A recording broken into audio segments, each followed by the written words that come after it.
Have you ever wondered why you react to situations the way you do? Why certain challenges feel overwhelming while others fuel your drive? The answer lies in your personality and behavior patterns. As an eDisc accredited practitioner and coach, I help professionals like you understand how your personality type shapes your mindset, decision making, and personal growth. If you haven't already, I highly recommend watching my standalone video, eDisc Personality Types Explained. I'm going to leave a card here and put a link in the description box below. Well, in that video, I break down the 4 personality types in detail. This episode builds on that foundation, so be sure to check it out if you're new to eDisc. Today, I'll show you how your eDisc type influences your mindset, and more importantly, how to rewire your thinking for success. So let's get started. Think of your mindset like the software of your brain. The way you process challenges, handle stress, and make decisions is shaped by your personality wiring. Now, each eDisc personality type has core strengths that shape their mindset. They also have common mental roadblocks that hold them back, and they do have a specific way of processing challenges and setbacks. When we're unaware of these patterns, they can limit us. But once we recognize them, we can intentionally shift our thinking to create better habits, better decisions, and ultimately a better life. So I want to break it down by each personality type.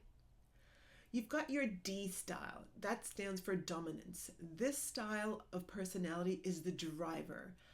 Do you ever feel like you have to be in control, or do you know someone who's like that? That if you don't push forward or they don't take charge and make tough calls, then everything's going to fall apart? Think of great warriors and leaders of the past. They stood at the front lines taking decisive action. But what if I told you that the strongest leaders weren't the ones who did everything alone?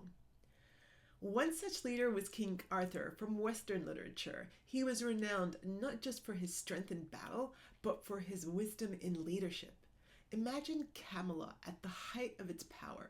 The kingdom faced threats from all sides: invaders, internal betrayal, and political turmoil. Arthur was a skilled warrior, but what truly made him legendary wasn't his ability to swing Excalibur. It was his ability to unite and lead through trust. At one crucial moment, Arthur could have ruled with an iron fist, making every decision alone. Instead, he formed the Round Table, a revolutionary idea where he shared power with his knights, trusting them with great responsibilities. Take Sir Lancelot and Sir Gawain. Instead of controlling their every move, Arthur empowered them to lead battles, negotiate peace, and protect the realm. He understood that true leadership wasn't about doing everything himself, but about building a team of trusted knights. The lesson? Even the greatest leaders succeed not by shouldering everything alone, but by trusting and uplifting those around them. So where in your life do you need to step back and trust others more?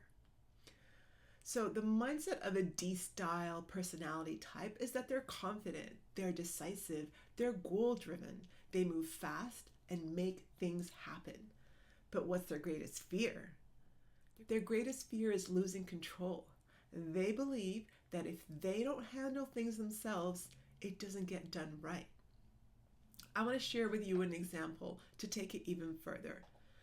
Imagine a CEO of a fast-growing company. They started as a solo entrepreneur, wearing multiple hats, handling operations, marketing, finances, and decision-making all on their own. Their work ethic is unmatched, and their vision is clear, and their drive has brought them success.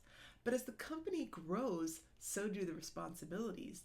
More employees joining, clients expecting more from them, and the pressure intensifies. At first, the CEO tries to keep control over everything. Every decision, big and small, must pass through them. They review every email, they approve every hire, and oversee every project. They tell themselves, if I don't do it, it's not going to get done right. My standards are too high for anyone else to meet. I have to be involved in everything to make sure everything succeeds. And what happens here? They're constantly exhausted. Every day feels like an endless list of fires to put out. They work late nights, miss important family events, and their creativity starts to suffer. Burnout sets in. Decision fatigue makes them second guess every move, and the company growth plateaus because they are the bottleneck. Now compare this to another CEO, the one who built an empire. This CEO knows they can't do everything alone, and instead of clinging to control, they strategically delegate, empowering their team to take ownership. They hire experts and trust them to do their job. They focus on the bigger picture, the vision, the strategy, and the long-term growth. They create leaders within their company instead of micromanaging employees. When challenges arise, the CEO doesn't panic or try to solve everything solo.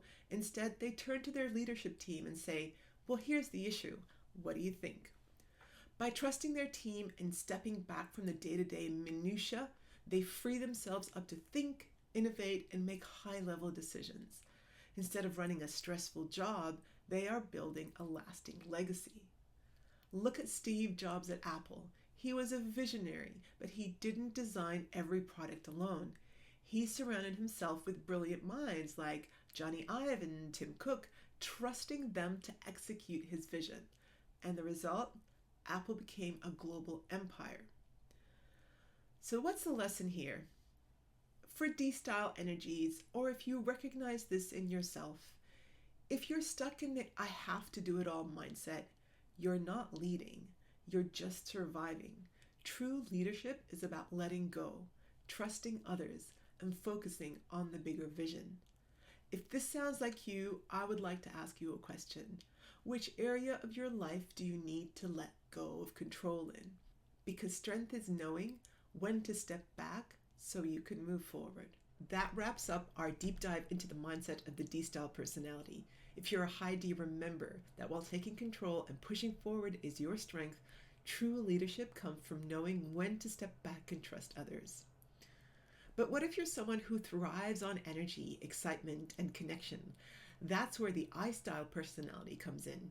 In the next video, we'll explore the mindset patterns of the I personality type, how their optimism fuels their success, and also how their deep need for social connection can sometimes hold them back.